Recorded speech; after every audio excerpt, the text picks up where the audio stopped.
नमस्कार, आप देख रहे हैं चौकस भारत और मैं ब्रजेंद्र। एक विजुअल हम आपको दिखा रहे हैं और उसमें कुछ जो बयान है वो भी हम सुनवा रहे हैं। ज़रा गौर से इसको सुनिएगा और समझने का प्रयास कीजिएगा। और हम तो कई बार यहाँ आए, पहली बार नहीं आए, हम कई बार आए। और ये संयोग ये कहिए कि चूंकि आज यहाँ पटेल परिवार ने आयोजन कर रखा था, वो बिहार के माननीय मुख्यमंत्री हैं, बिहार के लोग उनको पसंद करते हैं, पटेल समाज ने उनको निमंत्रण दिया और वो आए, तो हम भी उनको इधर से धन्यवाद देते हैं। और हमें भी आमंत्रण दिया, हम भी यहाँ आए, हमको अच्छा लगा लोगों के साथ बैठ कर। सर, पटेल परिवार का कहना है कि नीतीश और आरसीपी एक हो। अच्छा ये बताइए, आपको कहाँ से लगता है कि हम लोग दो हैं? जी, हम लोग तो एक ही है ना जी।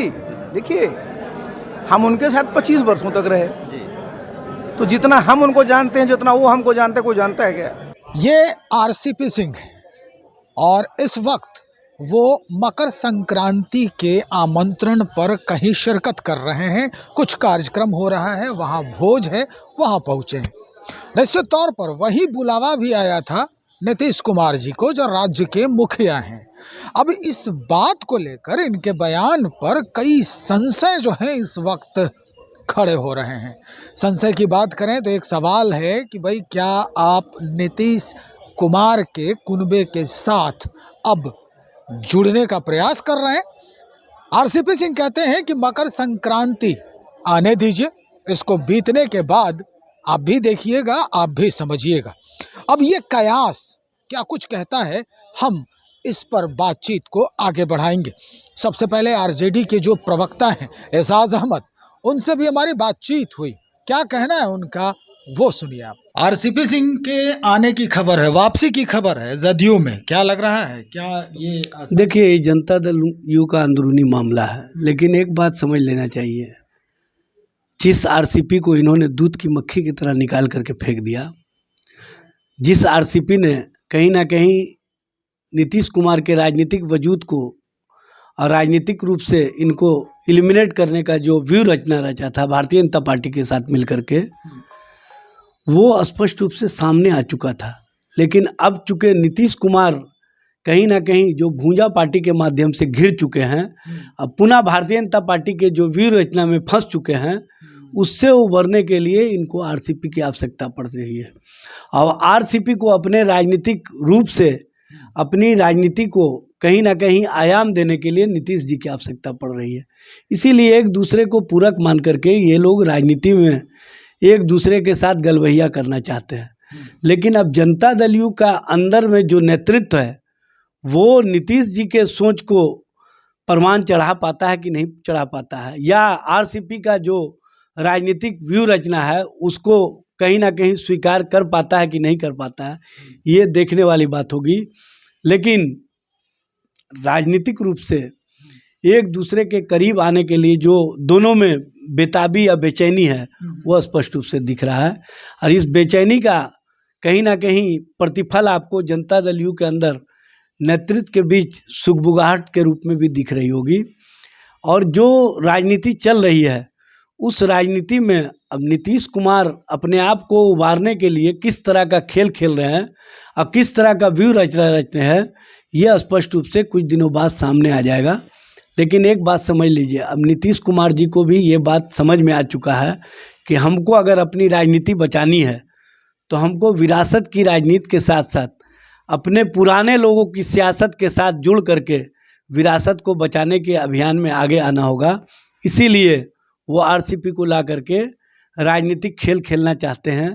अब राजनीतिक खेल में वो अपने परिवार, अपने पुत्र को कितना दूर तक स्थापित कर पाएंगे और कितना दूर तक उनके पुत्र को आरसीपी स्वीकार कर पाएंगे, ये समय बताएगा। अब हम सीधा रुख करते हैं बिहार कांग्रेस कमेटी की तरफ और यहाँ हमारे साथ हैं इंजीनियर हेमंत कुशवाहा। इनसे हम बातचीत को आगे बढ़ाते हैं। इंजीनियर साहब, क्या लग रहा है, फिर से वापसी हो रही है आरसीपी सिंह की? लग रहा है कुछ माहौल बदलने वाला है? एजाज अहमद जो आरजेडी के हैं वो तो कह रहे हैं कि भाई ऊब चुके हैं मुख्यमंत्री भूंजा पार्टी के लोगों से, इसलिए आरसीपी सिंह को फिर से ला रहे हैं ताकि आरसीपी सिंह के आने के बाद ही एडमिनिस्ट्रेशन जदयू का मजबूत हो, टाइट हो। देखिए, जिस तरह का माहौल अभी चल रहा है, आप भी देख रहे होंगे, मुख्यमंत्री जी बहुत से मौके पे वो आगे निकल जाते हैं, काबू में नहीं रह पाते हैं। आरसीपी सिंह का चक्र देखिए, घूम फिर कर वो वही आते हैं जो वो कहते थे कि मुख्यमंत्री क्या चीज़ है। एक चपरासी का एग्ज़ाम नहीं पास कर सकते हैं, हम आईएएस है। याद करिए, भूला नहीं है बिहार। आपने यहाँ तक कहा था कि जब वो पास किए थे तो मार्क्स बेसिस पे इंजीनियरिंग में एडमिशन हुआ था, उसका भी कंपटीशन वो पास नहीं किए थे। लेकिन एक दौर था जब बिहार में फेमस था आरसीपी टैक्स के तरह। टैक्स तो अभी भी वसूला जा रहा है, ठेकेदारों से, अफसरों से, बहाली में, पोस्टिंग में, ज़मीन का दाखिल खारिज में, हर एक जगह टैक्स वसूला जा रहा है। लेकिन वो टैक्स चला जा रहा है कमल के खाते में। और यही वजह है कि मुख्यमंत्री को भी लगता है कि आरसीपी को लाना चाहिए। और आरसीपी तो काफ़ी दिन से बेचैन है। याद करिए, वो बेचारे उस आदमी तक के दर पे चले गए जिससे उनका 36 का आंकड़ा था। आप अगर याद हो पुराना, तो वो जदयू छूटने का, या प्रशांत किशोर जदयू छोड़े थे आरसीपी के कारण, 2 नंबर का कुर्सी का झगड़ा चल रहा था। आज दिन ये आ गया, आरसीपी वहाँ भी गए और अब उन्हें लगा वहाँ भी दाल नहीं गला है, वापस वो आना चाह रहे हैं पुनर्मोसी को भवा एकदम उनको। तो यही है मुद्दा। लेकिन कुछ लोग नहीं चाहते हैं। कौन लोग नहीं चाहते हैं? जदयू के ही लोग हैं, भाजपा के लोग हैं जो जदयू में हैं, जो कह लीजिए उनको। तो वैसे लोग नहीं चाहते कि आरसीपी फिर से आए। एहसास अहमद तो कह रहे हैं, जो आरजेडी के प्रवक्ता हैं, वो कह रहे हैं कि भाई अब नीतीश कुमार को ये लगने लगा है कि इनका जो राजनीतिक विरासत है वो अब कमज़ोर पड़ रहा है। और इस वजह से, चूंकि इस पर हावी होते दिख रहा है भारतीय जनता पार्टी जो है वो दिख रही है। अमित शाह के जो फरमान हैं या नरेंद्र मोदी जी के जो फरमान हैं, उसके तले ये दबते दिख रहे हैं खुद को। और यही वजह है कि अब मजबूरन आरसीपी सिंह को सटने का मौका दिया जा रहा है। तो क्या इसमें हकीकत है? कुछ लगता है आपको? देखिए, जहाँ तक मुझे मेरी जानकारी है और मैं पिछले कुछ दिनों से देख रहा हूँ, एक खास समुदाय के, पटेल समुदाय के लोग इस तरह, जिनका एंट्री एक अन्य मार्ग में बंद हो गया, जिनके लिए खुला रहता था, वो लोग पिछले 1 साल से बेचैन हैं। वो चाहते थे, आप याद करिए, एक बार मुख्यमंत्री जी बाहर निकले और बोले अरे आरसीपी को बुलाओ जनता दल ऑफिस से, और आरसीपी साहब को फ़ोन लगाया गया, लेकिन उनके भुंजा पार्टी के लोग आ गए और उनको उठा के लेके चले गए। तो मुख्यमंत्री जी के दावेदारी कौन है उत्तराधिकारी, इसके लिए कुछ लोग बेचैन हैं। और उसी कड़ी में आप देखोगे कि एक, मुझे लगता है कि उपेंद्र कुशवाहा को भी कहा गया कि बेटे को लेकर आओ, ताकि कल को अगर नीतीश कुमार का भी बेटा आए राजनीति में तो उन पे सवाल ना उठे। मतलब ये भी उम्मीद है कि निशांत जी भी पूरे तौर पे अब जो है अपना समा बिखेरेंगे। देखिए, मुख्यमंत्री जी ने काम ही ऐसा किया, अपने पीछे किसी को तैयार नहीं किए। 2 नंबर कुर्सी, चाहे वो किसी समाज से हो, जदयू में आज के दिन में 2 नंबर पे कोई नहीं है। ये एक विकट परिस्थिति आ जाएगी अगर उनका मानसिक स्थिति, जो हालात चल रहे हैं, अगर वो ब्रेक डाउन कर गया तो ना वो पार्टी के लिए अच्छा होगा और ना ही उनके समाज के तो लिए। बेहतर यही है कि आ जाए निशांत। किसी न किसी को, या तो निशांत को लाएंगे, ज़्यादा यही प्रबल लग रहा है कि निशांत आएंगे। अगर हम कास्ट की बात करें इंजीनियर साहब, तो कई लोग हैं, सम्राट चौधरी भी हैं अपने पार्टी में जो पूरा दमखम दिखा रहे हैं। इधर उपेंद्र कुशवाहा जी हैं जो दमखम दिखा रहे हैं। उपेंद्र कुशवाहा तो भाई अनुज कहते हैं नीतीश कुमार के खुद को, कि हम तो अनुज हैं, उनके अनुयायी हैं, उनके मार्ग को हमेशा प्रशस्त करने के फिराक में रहते हैं। तो क्या इन लोगों पर भरोसा नहीं है? एक दौर था जो नीतीश कुमार जी का, और आज के दौर में अंतर है। उस समय का परिस्थिति देखिए, वो एक हाथ का दूरी बना के रखते थे, ना वो ज़्यादा नज़दीक आने दिए किसी को, ना ज़्यादा दूर जाने दिए। नीतीश कुमार वो चीज़ थे, और उनको हमेशा खतरा रहता था बाहर वाले से नहीं, अपने पार्टी के लोगों से। इसलिए ना वो कभी उपेंद्र कुशवाहा को बहुत आगे बढ़ने दिए और ना ही किसी भी नेता को।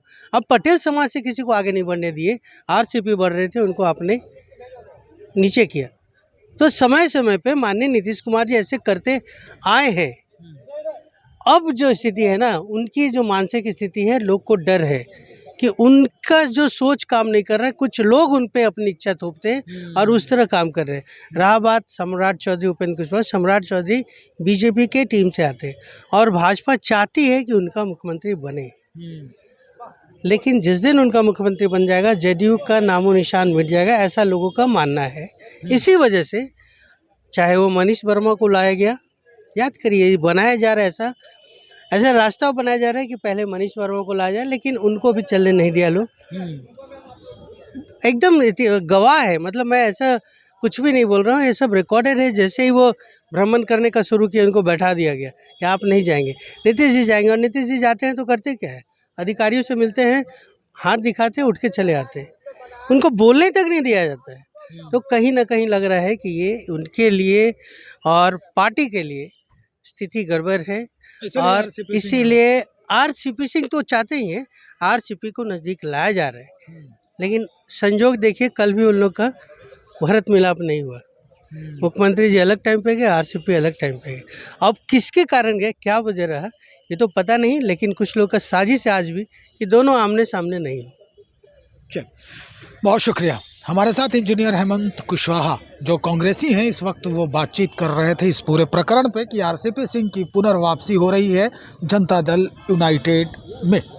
लेकिन संशय यही है, अभी तो कयास लगाए जा रहे हैं कि आरसीपी सिंह की वापसी होगी, लेकिन उसके बाद जो क्या कुछ होना है, इस पर इतने सारे बयान जो हैं अब खड़े हो रहे हैं। तो चलिए, हम कुछ ही दिन की बात है, मकर संक्रांति 14-15 को समाप्ति है, और उसके बाद क्या कुछ राजनीतिक परिदृश्य बदलेगा राजनीतिक फिजा में, यानी बिहार के राजनीतिक गलियारे में, वो हम आपको ज़रूर दिखाएंगे।